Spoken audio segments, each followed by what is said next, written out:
चलिए आज चलते हैं उस दौर में, करीब 6ठी शताब्दी ईसा पूर्व, जब भारत जैसा हम आज जानते हैं वैसा बिल्कुल नहीं था। सोचिए, ये देश एक नहीं बल्कि 16 अलग अलग शक्तिशाली राज्यों में बटा हुआ था, और ये सभी महाजनपद एक दूसरे पर अपनी धाक जमाने के लिए लगातार जंग लड़ रहे थे।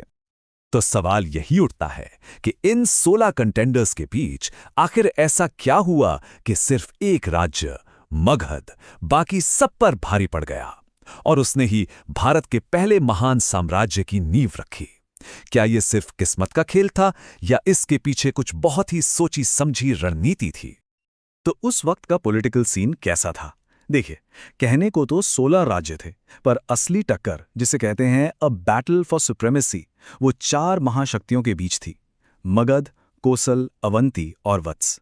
ये समझ लीजिए कि ये 4 बड़े खिलाड़ी थे और अगले 100 सालों तक इन्हीं के बीच ये तय होना था कि भारत का भविष्य किसके हाथ में होगा। अब एक बात साफ कर लें, मगध की जीत की कहानी सिर्फ बहादुर राजाओं और उनकी तलवारों की कहानी नहीं है। नहीं, कहानी तो उससे कहीं ज्यादा गहरी है। ये कहानी उन खासियतों की है, उन सीक्रेट इंग्रेडिएंट्स की है जो मगध के पास पहले से ही थे। मतलब किसी राजा के मैदान में उतरने से बहुत पहले ही मगध की जमीन ने उसकी जीत की स्क्रिप्ट लिख दी थी। तो क्या था मगध का वो सीक्रेट फॉर्मूला? ये बिल्कुल एक रेसिपी की तरह है। सबसे पहले एक बेहतरीन स्ट्रेटेजिक लोकेशन, फिर उसमें मिलाइए लोहा और तांबे के बड़े बड़े भंडार, साथ में डालिए खूब सारी उपजाऊ जमीन, और हाँ, ऊपर से घने जंगल भी, जिनसे मिली कीमती लकड़ी, और सबसे जरूरी, विशालकाय हाथी। और इस पूरी रेसिपी को कामयाब बनाने के लिए थे कुछ बेहद एम्बिशियस शासक। चलिए एक एक करके इन फायदों को समझते हैं, और सबसे पहले बात करते हैं सुरक्षा की। देखिए, किसी भी अंपायर के लिए उसकी राजधानी का सुरक्षित होना बहुत जरूरी है, और मगध इस मामले में बहुत लकी था। उसकी राजधानियां ऐसी थीं कि दुश्मन उन्हें जीतने का बस सपना ही देख सकते थे। यहां देखिए, मगध की जो पहली राजधानी थी राजगृह, वो 5 पहाड़ियों से इस तरह घिरी थी जैसे कोई नेचुरल किला हो। और बाद में जब राजधानी पाटलिपुत्र शिफ्ट हुई, तो वो तो और भी कमाल की जगह थी। गंगा, सोन और गंडक, इन 3 नदियों के संगम पर, मतलब एक जलदुर्ग या वाटर फोर्ट जिससे भेदना लगभग नामुमकिन था। लेकिन सिर्फ मजबूत किले ही काफी नहीं थे। मगध की असली ताकत, उसका असली एक्स फैक्टर तो जमीन के नीचे छिपा था, और वो था लोहा। छोटा नागपुर के पठार से मिलने वाला ये काला सोना ही वो पावर था जो मगध के अलावा किसी और के पास इतनी ज्यादा मात्रा में नहीं था। और इसका इस्तेमाल करने का प्रोसेस भी बहुत सीधा लेकिन पावरफुल था। पहले जमीन से अच्छी क्वालिटी का लोहा निकाला, फिर उससे बनाए उस दौर के सबसे एडवांस्ड हथियार और खेती के लिए मजबूत औजार, और बस इन्हीं हथियारों से लैस एक विशाल सेना और उपजाऊ खेतों से आता ढेर सारा अनाज। इसी कॉम्बिनेशन ने मगध को मिलिट्री और इकोनॉमी दोनों में अजय बना दिया। और जब बात मिलिट्री की आती है तो मगध अपने समय से बहुत आगे था।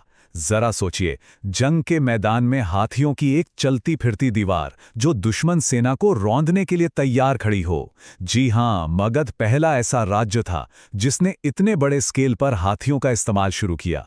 साथ में थी एक बड़ी परमानेंट आर्मी और लोहे के वो शानदार हथियार जिनका किसी के पास कोई तोड़ नहीं था। तो मगध के पास रिसोर्सेस तो सारे थे, लेकिन इन रिसोर्सेस को एक साम्राज्य में बदलने के लिए चाहिए थी सही लीडरशिप, और ये लीडरशिप मिली हर्यक वंश से। यही वो लोग थे जिन्होंने मगध के विस्तार की कहानी शुरू की, एक ऐसी कहानी जिसने पूरे भारत का नक्शा बदल दिया। इस वंश के 2 सबसे बड़े राजाओं को देखिए, बाप बेटे बिंबिसार और अजातशत्रु। लेकिन दोनों के तौर तरीके एकदम अलग। बिंबिसार बहुत चालाक डिप्लोमैट थे। उन्होंने तलवार की जगह शादी के रिश्तों का इस्तेमाल किया। कोसल की राजकुमारी से शादी की और काशी जैसा अमीर राज्य दहेज में मिल गया। दूसरी तरफ था उनका बेटा अजातशत्रु, इतना एम्बिशियस कि उसने गद्दी के लिए अपने पिता को ही मार डाला। वो सिर्फ एक भाषा समझता था, युद्ध की। उसने 16 साल तक एक लंबी लड़ाई लड़ी और वैशाली को जीत लिया। और अजातशत्रु सिर्फ एक योद्धा नहीं बल्कि एक इनोवेटर भी था। उसने युद्ध में ऐसी खतरनाक मशीनें इस्तेमाल की जो किसी ने पहले देखी तक नहीं थी, जैसे रथमूस, मतलब एक ऐसा रथ जिसमें गदा लगी हो जो दुश्मनों को कुचलता हुआ आगे बढ़े, और महाशिलाकंटक, एक तरह का विशाल गुलेल जो किलों की दीवारों पर बड़े बड़े पत्थर फेंककर उन्हें चकनाचूर कर देता था। तो हर्यक वंश ने मगध के साम्राज्य की नींव तो रख दी, लेकिन इस इमारत को असली बुलंदी तक पहुंचाया शिशुनाग और फिर नंद वंश ने। इन लोगों ने मगध की ताकत को और भी ज्यादा मजबूत किया और उसे एक असली विशाल साम्राज्य में बदल दिया। चलिए फटाफट एक नजर डालते हैं टाइमलाइन पर। मौर्य साम्राज्य से पहले मगध का सफर कैसा रहा? शुरुआत होती है 544 ईसा पूर्व में हर्यक वंश से, फिर 413 ईसा पूर्व में शिशुनाग वंश सत्ता में आता है और फिर 345 ईसा पूर्व में शुरू होता है नंद वंश का दौर, जो एक नए युग की शुरुआत करता है। और फिर एंट्री होती है नंद वंश की, जिसने इंडियन हिस्ट्री का एक नया चैप्टर लिखा। खास बात यह थी कि यह भारत का पहला गैर क्षत्रिय राजवंश था, जिसे महापद्मानंद ने शुरू किया था। उन्हें सर्व क्षत्रियांतक यानी सभी क्षत्रियों का अंत करने वाला भी कहा जाता था। ये उस समय के समाज के लिए एक बहुत बड़ी बात थी। नंद अपनी बेहिसाब दौलत और एक विशाल सेना के लिए मशहूर थे। लेकिन जैसा कि हम जानते हैं, इतिहास का नियम है, हर उदय का एक अस्त भी होता है, और हर बड़े साम्राज्य की तरह नंद वंश का अंत भी करीब आ रहा था। कहानी का ये मोड़ हमें अंतिम नंद राजा और उसके पतन की उस रोमांचक कहानी की तरफ ले जाता है जिसने भारत का भविष्य ही बदल दिया। 2 लाख।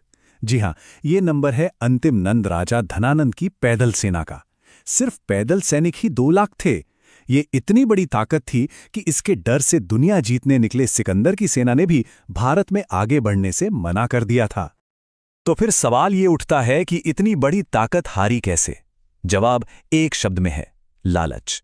धनानंद टैक्स वसूलने के लिए अपनी ही प्रजा पर जुल्म करता था और इसी वजह से लोग उससे नफरत करने लगे थे। उसकी अपनी ही जनता पर किया गया अत्याचार उसकी सबसे बड़ी कमजोरी बन गया। तो सिचुएशन कुछ ऐसी थी, एक तरफ राजा की बेहिसाब ताकत और दूसरी तरफ उसकी प्रजा का बेहिसाब गुस्सा। माहौल बिल्कुल एक बारूद के ढेर जैसा था। बस एक चिंगारी की जरूरत थी और वो चिंगारी लगने ही वाली थी। और वो चिंगारी बने आचार्य चाणक्य। जब धनानंद ने उनकी बेइज्जती की तो उन्होंने नंद वंश को जड़ से मिटाने की कसम खा ली।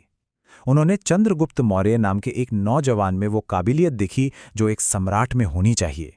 चाणक्य की बुद्धि और चंद्रगुप्त की बहादुरी, इन दोनों ने मिलकर जनता के गुस्से को एक क्रांति में बदल दिया। नंदों को उखाड़ फेंका और भारत के सबसे महान साम्राज्य मौर्य साम्राज्य की नींव रखी। तो नन्नों के पतन के साथ एक युग तो खत्म हो गया, लेकिन अब असली चुनौती तो शुरू होनी थी। सवाल यह था कि यह नया राजवंश इन बिखरे हुए राज्यों को जोड़कर एक महान मौर्य साम्राज्य कैसे बनाएगा, वो साम्राज्य जो इतिहास के सबसे बड़े साम्राज्यों में से एक बना। खैर, ये एक अलग और इससे भी ज्यादा दिलचस्प कहानी है, जिसके बारे में हम शायद फिर कभी बात करेंगे।